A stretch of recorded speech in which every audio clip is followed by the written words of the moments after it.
I won! This is my trophy. Ito yung... Hindi, ito yung trophy din siya. Trophy 1, 2, 3 siya.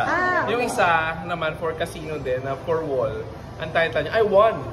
Para siya nakagano na sculpture. Thank you, Jonathan. Ang ganda. May isa pa eh, hindi ko alam kung nasaan. Ano pa-picture lang.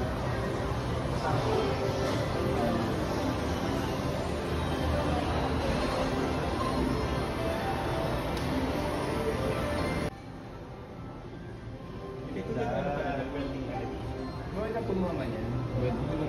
Pati yung pagtupiya may pati ng kapal. So, worst na intindihan mo na, pwede, di ba? Paano naman yung gawa ko? Hi!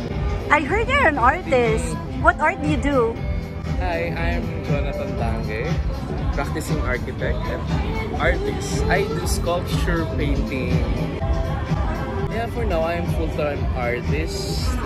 And sometimes I do also designs, architectural designs. Oh, okay. I studied in Mapua. I graduated on 2008. 2008. Who's your favorite architect?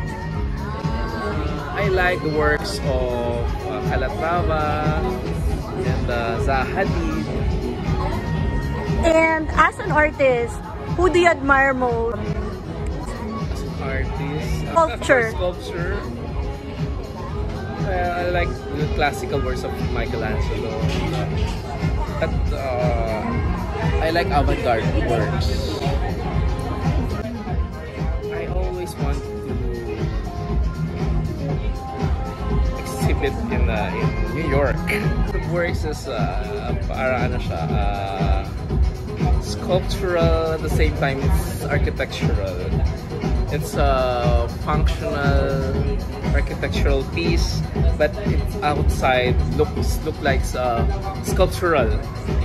Magtagalog naman tayo, Jonathan. Gaano katagal ka na nagpipinta at saka gumagawa ng mga sculpture?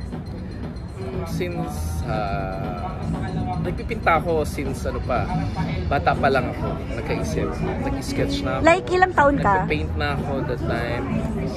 3 years old, nag-sketch na ako din mga elementary.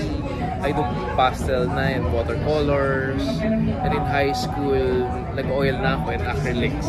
And I worked in 20 years old, yata ako 18 years old. Nagtrabaho ka sa portrait artist sa mall.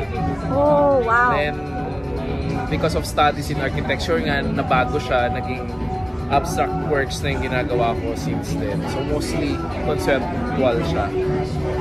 Okay. Na art. So, ang naalala ko sa Malabon with Monche, alam ko, park before 2013 yata yun. Oh, okay. Tas, yun yung mga first brass. Oh, okay. Tas, yun yung mga first brass works ko. Alright. Pero after that, mga toothpicks, may mga nagpapagawa naman ng mga toothpick sculpture. Okay. First collectors sila Monchets, architect, and Dr. Tony Abad. Then, memorable collectors, siguro sila Doc Juanang. Naging good friends ko siya in 2014. Okay.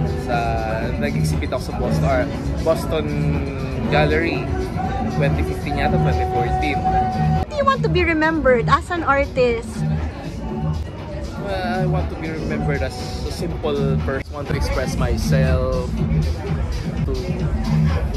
to ipakita yung kung sino ako dun sa artwork ko, na mas madali kong ma-express yung mga sarili ko dun sa artworks. Parang hindi ko naman kailangan makipag-kompetensya sa iba para mapansin. Parang mas gusto ko siya ng natural na flow. So, naniniwala ka na pwedeng mag-exist ng isang art community na lahat ng mga artists will nagsusupport sa bawat isa? Oo naman, kasi... Na nagtathrive lahat? Oo, kasi pwede mo support lahat. Kasi iba-iba kayo ng personality, perspective, philosophies. So yung mga works nyo magkakaiba eh. Kaya parang wala talagang dapat competitions. Nararamdaman mo ba yun ngayon sa Pilipinas? Oo, kasi may sarili-sarili silang personalities, di ba? Unless lang na ginaya nila yung works mo or something na wala silang sarili yung concept. Kasi usually kailangan makita doon sa works mo yung sariling personality mo, philosophies mo, at kung ano ikaw, yung something na yung artworks mo mag-represent sa sarili mo kahit wala ka na sa mundo, yun yung siguro dapat. What is Philippine art for you, and how is Philippine art different from the rest of the world? Very emotional. Works is parang nandun yung puso. Makikita mo yung pahid nila, yung puso nila nandun, yung pagbabali-bali nila sculpture, yung parang makikita mo yung parang pag tinignan mo isang artwork, isang Filipino, nandun yung love nila doon sa ginagawa nila, tsaka doon sa gusto nila iparating sa mga viewers ng sculptures. Like yung kay works nila Guillermo Tolentino, makikita mo na emotional yung parang buhay yung sculpture na yung kita mo yung emotions. And yung Luna paintings, di ba? And the Amor Solo, kita mo yung mga face. Diba? Kita parang buhay. Okay. Wow, Jonathan, look, do you hear what I hear? It's the Englishman in New York. So, we'll see you in New York in 2026. See you in New York in 2026.